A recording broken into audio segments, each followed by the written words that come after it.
A silent eulogy, spoken in footsteps, measured in miles, and in the many hours spent waiting in the cold.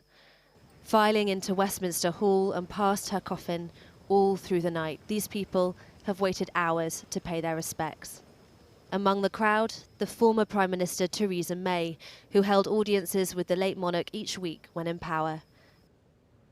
Confidence through political turmoil, today in the quiet of this, Parliament's oldest building. Its walls built 900 years ago.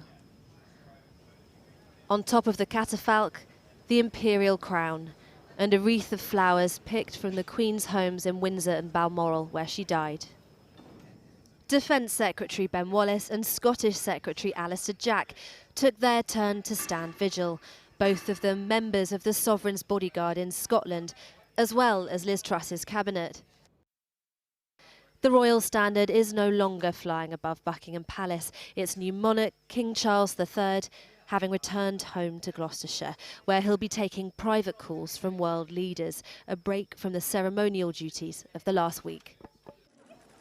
Today in Sandringham, the new Prince and Princess of Wales were greeted by thousands of well-wishers. So too Princess Anne in Glasgow and the Earl and Countess of Wessex in Manchester. Yesterday, the late Queen was brought from Buckingham Palace in a ceremonial procession, members of the royal family filing solemnly behind her. Tomorrow at 7:30 p.m, the King and his three siblings will return to Westminster to spend 15 minutes standing vigil over the coffin. It's a tradition that was invented after the death of George V, when the Queen was just 9 years old. And then on Monday, they'll follow the coffin once again as it's escorted to Westminster Abbey for the funeral. More than 300,000 are expected to pay tribute before then. She just united the nation in such a beautiful way. And I think this has, actually. My dad was in the Grenadiers. He's passed away now, but he was in the 2nd Battalion, Grenadier Guards. He looked after the Queen and protected her, and I just felt that it was something I needed to do. I feel sad that she won't be around for long anymore, actually, because I thought the Queen would be here forever. I think we've just come here to say thank you, really. Yeah, that was the main thing. We just wanted to say thanks to her. At 6:30 a.m. on Monday, the last member of the public will be ushered into Westminster Hall to give a personal farewell to the world's most public figure. Well, as you heard there, the crowds that you see behind me will be gone by Monday morning, and today we've had more information from Buckingham Palace about the choreography of Monday's state funeral at Westminster Abbey. Now, we're expecting around 2,000 people to attend, royals from here and abroad, presidents, heads of state, religious leaders, charities. It'll all start at 11 a.m. It'll be presided over by the Dean of Westminster, but we'll also hear a sermon from the Archbishop of Canterbury. We'll hear too from the new Prime Minister, Liz Truss. And this is a major television event. Hundreds of millions of people around the world will be tuning in. It'll end towards midday. Just before that, the last post will sound. There'll be a 2-minute silence observed in the Abbey, but also across the country. And after that, we'll have a procession, very much like the one that we saw yesterday. The coffin will be taken to Wellington Arch on Hyde Park Corner, transferred to the State Hearse, and then driven to Windsor. Once in Windsor, there'll be another service called committal ceremony at 4 p.m. It's at this one that we'll see the crown jeweller removing the orb and the sceptre and the really symbolic imperial crown from the coffin. And then in the evening, finally, there'll be a private service just for the family. And it's at this that the Queen will be laid to rest alongside her late husband of 73 years, the Duke of Edinburgh. Amelia, thanks very much.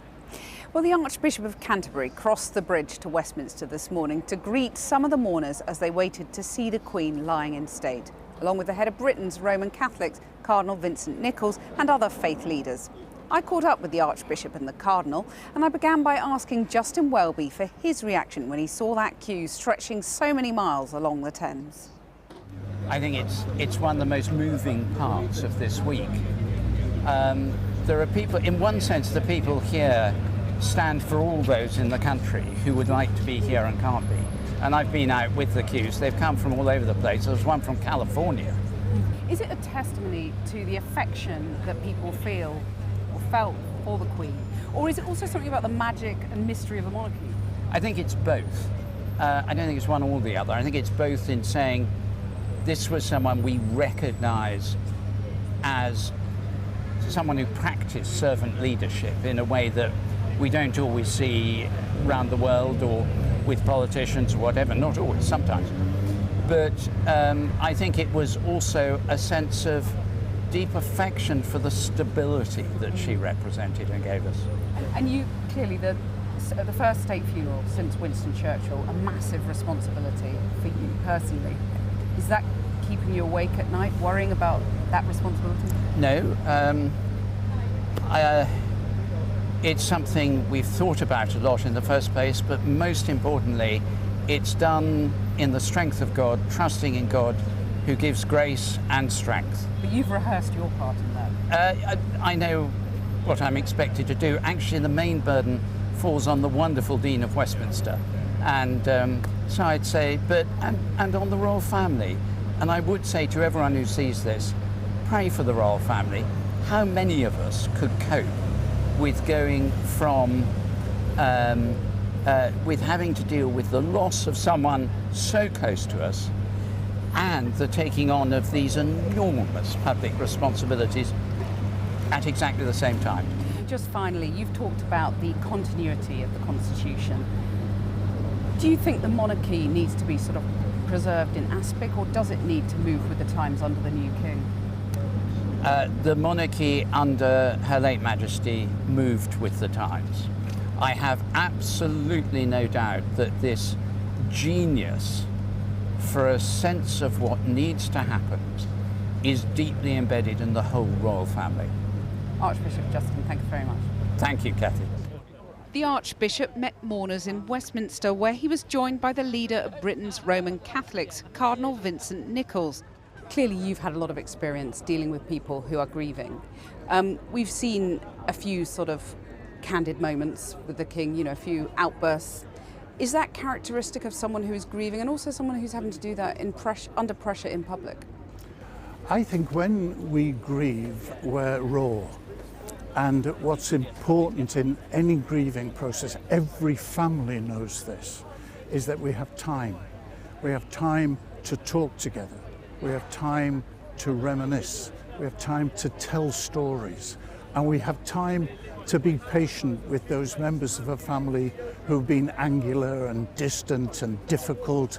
And these moments are moments when we come together. And if there are little tensions around, that's almost inevitable. I can remember well when my father died, and there were 3 or 4 days in which people just came round to the house and we just sat and talked.